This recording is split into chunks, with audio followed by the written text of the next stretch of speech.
Shalom, shalom, peace and blessings. Welcome to the Fourth Angels Learning Center. Thank you guys for tuning in. My name is Jadiel, and thank you for coming back to our alphabet study. We are on the letter KAPH, the letter KAPH. I hope that you guys are keeping up because they all intertwine in some way. There's some elements of each one that you will find in the other, but especially some letters that are similar. Like we just did yod last time. Yod is interpreted many times as hand, as well as work or throw, something that the hands or the fingers are doing. Today is going to be kaf, which is interesting because it's still a hand, but it's a specific attribute of the hand that we're supposed to kind of apply to what we're going to read in Psalms 119. All right. So I hope that you guys are enjoying the alphabet study so far and being encouraged and having a different way to look at things each week, with each letter. So before we get started, I want to remind everybody, if you haven't, this is your first time seeing this video, please consider subscribing to the ministry. Click the notification for more updates on more topics and more content that we have already in the works. If you want to support the ministry, you can support us. One of the biggest ways you can support us is by sharing the content, allowing this information to reach where it needs to reach, with your help, with your assistance in sharing the videos and liking the videos. So with that being said, we're going to continue to move forward in our alphabet study. All right, so let's take a look at this letter. This is the letter Kaf. We're going to look at the ancient pictograph form. This is it right here. It is a picture of the inside of a palm. The inside of a palm. There's a reason why the inside of a palm is different from the arm with the open hand, like we saw with Yud, with the letter Yud. This is the paleo, and as we move forward, you'll see it start to transition into the modern. The modern is the box Hebrew. So this is what they write in the modern Hebrew today, and this is how it looked in the ancient pictograph form in ancient times. The definition of this word is to bind. No, I'm sorry, not bind. To bend, to tame, as well as to open. So to bend, to tame, as well as to open. And this is going to be pivotal in how we understand what David is saying in the next 8 verses. Like he placed this letter there for us to recognize these things. But we want to first look at how it's used in other places in scripture first. So I do have a few verses that I do want to pull out just to solidify the perspective of the letter Kaf in our mind. And I was referring to the palm. The palm is something in which when you're doing something, you use your fingers. Sometimes you use your fingers when you're writing. You use your fingers. Sometimes cooking. When you're in the oil, the hot oil, you got to use your fingers to move, to throw things. When you're throwing a baseball or whatever it may be, you use your hands, and in a lot of elements, you use your fingers and your arms work together in a lot of things. I was painting, and there are certain points where you got to hold the brush a certain way in order to get in certain crevices. Kaf is a little bit different. It's talking about the palm. Many times, when you use your palm, it's to grip something. It's to make sure you have a hold or something, or it's something that you need to use strength to control. If you're grabbing something heavy, you need to put it in the palm of your hand. If you put it in the fingertips, you're going to drop it. If you're lifting weights, you usually put the middle bar in the palm of your hand to get a better grip on it so you can hold on to it, right? So you can control it. rather than it being loose and then somebody gets hurt. So keep that in mind. The palm is usually where you put things in order to get a grip of it, to hold it, to control it. And this is where the definition tame and bend comes into play. So let's look at a few verses. We're going to go to Isaiah. This is one of my favorite verses pertaining to the palm of Yah's hand. Isaiah 49, looking at verse 16. Look at what it says. It says, behold, I have graven you upon the palms of my hands, and your walls are continually before me. So it says, I have graven you upon the palms of my hands. This is him holding on to you. This is him having you in his hand. Nobody can remove you from his hand. We did look at this verse before where it did say, Messiah did say, when you're in my Father's hands, no one can take you out of his hands. So it's interesting that he says, you are graven in the palms of my hands. The word palms is the emphasis on the KAPH. The word hands is the emphasis on yud. We talked about that last week. So palms of my hand, you'll see the KAPH right there. If he's talking about like the hand as a whole, he'll use the word yud or the letter yud, but he's talking specifically about a certain place in the palm, the inside of the palm. And I think this is very important to understand, because the inside of the palm has a different function than the fingertips of the hand. The inside of the hand has a different function than the fingertips. If I'm writing, I don't use my palm. I don't use my palm to write, anything on paper. I use my fingers, so the hand has different functions, and the palm is very specific. If I want to grip something, if I want to bend something, if I want to use strength to restrain something or tame something, this is what I would use in order to make sure I don't lose my grip. So for us to be in the palms of Yah's hand, the same mindset, the same understanding comes to mind, that he desires to have a hold on us, that he desires to have control over our direction. The mercy and the beauty of Yah is that he is not going to possess you. You have to allow him to do that. It's kind of like if I put my hand out for my daughter and I say, give me your hand.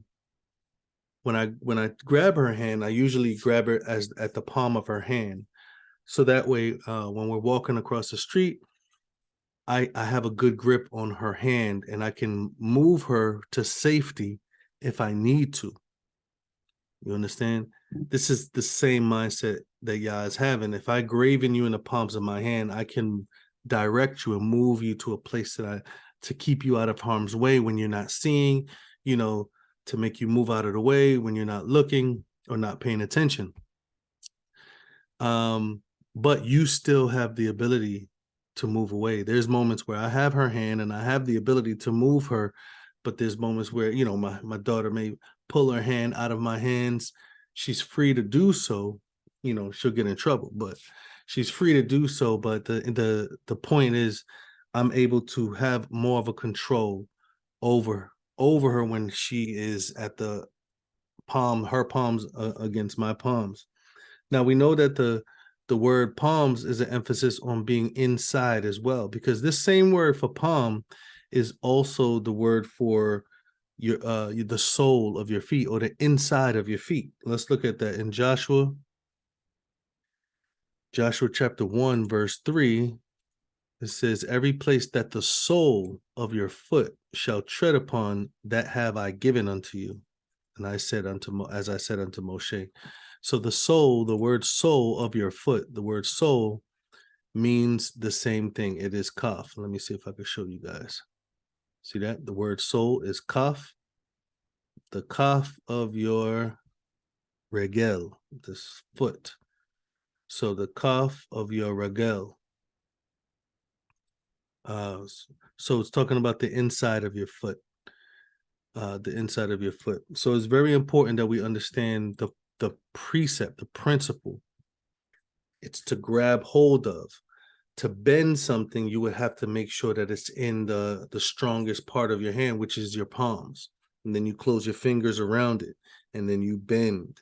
To tame, let's just say anybody who has pets or has dogs specifically, when your dog is, when you need to control your dog, is either you grab the collar in your palm or you wrap the leash around your hand where it's inside of your palm to get a better grip, to get more of a control, to tame your dog. So I want us to keep this in mind, because there's a very important principle that we tend to neglect when it comes to just walking with Yah and dealing with trials and tribulations and dealing with struggles and things like that. So let's take a look at the verses that David mentions in Psalms 119. Let's get to it. All right, and we're on the letter KAPH. So look at this, KAPH. This is how it looks in the modern. Remember, it means to bend, to tame. It's the palm of your hand, not just your hand, the palm. So let's take a look at this. This is the Hebrew yeshua. This is the Hebrew word for salvation. It says, my soul faints for your salvation, but I hope in your word. My eyes fail for your word, saying, when will you comfort me? For I am become like a bottle in a smoke, yet do I not forget your statutes. How many days of your servant? How many are the days of your servant when you will execute judgment on them that persecute me? The proud have dug pits for me, which are not after your Torah. All your commandments are faithful. They persecute me wrongfully. Help me. They had almost consumed me from upon the earth, but I forsook not your precepts. Quicken me after your loving kindness, so shall I guard the testimony of your mouth. So looking at the aspect of the palm and how we looked at the principle throughout scripture, which we do have one more principle I want to point out. David is going through a tough time. David is going through a tough time. And I'm gonna point out and emphasize on the words that reflect this. Verse 81, my soul faints.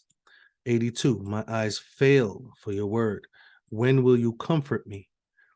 Verse 83, for I am like a bottle in the smoke. Verse 84, when will you execute judgment on them that persecute me? Verse 85, the proud have dug pits for me. Verse 86, they persecute me wrongfully, help me. Verse 87, they had almost consumed me upon the earth. These elements clearly show there's something going on with David. There's something going on in his life. There's something that's causing his life to feel like it's upside down. There's trials, there's people attacking him, there's pain, there's struggle, there's anxiety. All of these things is going on at this time. Of course, we've seen David in many different elements. David doesn't always feel like this, but there's moments when he does feel like this. There's moments where Yah allows the enemy to get that close, where it's having that effect on you. So what about the palm? What about the palm?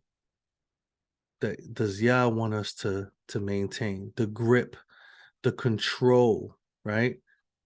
The control, the taming of yourself, the long suffering, right? The long suffering. The word long is an emphasis on enduring, suffering through endurance, endurance in suffering. What does this have to do with the palm? Well, in a sense, in a spiritual sense, the palm is an aspect of laying hold of, right? Through these situations, during these situations, we have to focus on holding on. So we looked at all of the aspects of stress in these verses. But now let's look at all the aspects of the palm, of holding on. It says, my soul faints for your salvation. It says, I hope in your word. It says, when will you comfort me? I have become like a bottle in the smoke. And he says, yet do I not forget your statutes.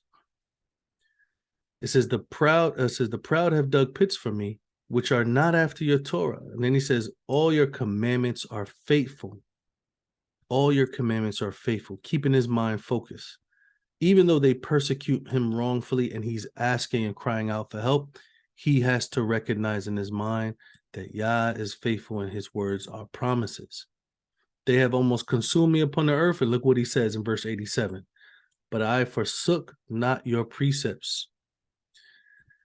Make me alive after your loving kindness, so shall I guard the testimony of your mouth. So look at him holding on, all of these things happening to him, and he's holding on to Yah to deliver him, and he's not losing sight. See that? All your commandments are faithful. He's not losing sight of what Yah promised. He's not looking at the persecution. He's not looking at the attacks. He's not looking at the battles. He's not looking at the near-death experiences as Yah moving away from him. He's looking at it as Yah's testing him, strengthening him. He knows where his help comes from, so he's not going to go looking somewhere else. Israel has done this many times where we look for a way out in our own way, by our own strength, according to our own devices. And Yah is telling you to trust him, telling us to trust him and wait for him and remember him. Remember, right? Let's look at an instance. Let's look at Genesis chapter 32. You have our forefather Jacob, right? Abraham, Isaac, and Jacob.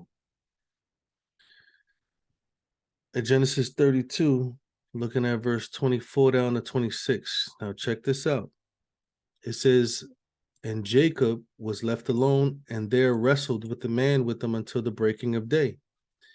When he saw that he prevailed not against him, he touched the hollow of his thigh, and the hollow of Jacob's thigh was out of joint as he wrestled with him. And he said, let me go, for the day breaks. And he said, I will not let you go except you bless me. He said to him, what is your name? And he said, Jacob. And he said, your name shall be called no more Jacob, but Yisrael. For as a prince have you power with Elohim and with men, and have prevailed. So you see this? I want you to grasp this concept of being Israel, right? Being yasharal or Israel. He says that for as a prince, you have power with Elohim and with men.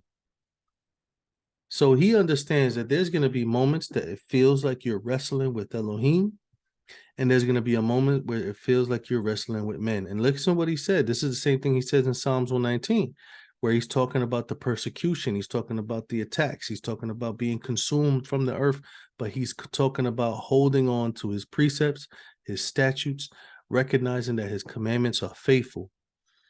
Jacob is holding on. It's clear that this man that he's wrestling could clearly remove him, but he's testing him. He dislocates this man's thigh. In verse 25, he touches his thigh, and he makes his thigh go out of joint. And Jacob still is wrestling with him. So he says, let me go, for the day breaks. And he does not let go. So it's not that he can't get free, but that he's trying to express to him, like, how much do you want this? How much do you want it?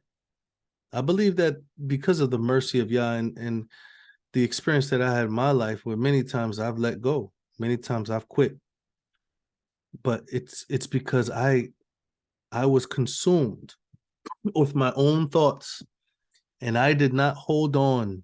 I did not control those thoughts. I did not bend those thoughts towards Yah's faithfulness, right? Verse 86 of Psalms 119, all your commandments are faithful. I did not tame my mind. My mind started to run wild with doubt, with anxiety, with fear, and I gave up many times. Yah's merciful. And he comes back and he calls me and he reveals to me all those things that I need to continuously remember during the trial. So when it says, I have hope in your word, it says, yet I do not forget your statutes. I feel like this, but I'm not going to forget what you told me to do, how you told me to do it, why you told me to do it. They have dug pits for me. They're persecuting me, right? They're persecuting me, and they don't follow the Torah. But I know that all your commandments are faithful. Help me. Help me in these situations. They almost consumed me from the earth, but I did not forsake your precepts. Make me alive after your loving kindness, so shall I guard your testimony of your mouth. I will guard it. I will not just keep it, I will guard it. This is something that we need to keep in the forefront of our minds. The aspect of KAPH is to bend or control your mind and to direct it where you need to put it. Put your thoughts on his word when all of these trials and tribulations, when all of this stress and pain, when all of these things is occurring, control your mind and put it where it needs to be. And this is what David is teaching us today by placing the KAPH on top of that. Or it would just seem like he's hopeless. It would just seem like he's lost hope or that he's feeling weak. No, he's demonstrating the strength that Yah gave him, that through this time of stress, he's able to control his mind with the strength of Yah, by the power of Yah, and place his thoughts in the right place. I hope that this was strengthening. I hope this was encouraging to everybody. I look forward to seeing you guys on the next Aleph Bet study. Shalom, everyone. Shalom, shalom. Thank you guys for joining our study today. I hope that it was edifying. And if you want to support this ministry, you can support us on 4alc.com. And don't forget to subscribe to this YouTube page. Click the like button and the notification bell. I hope to see you guys on the next study. Shalom, guys.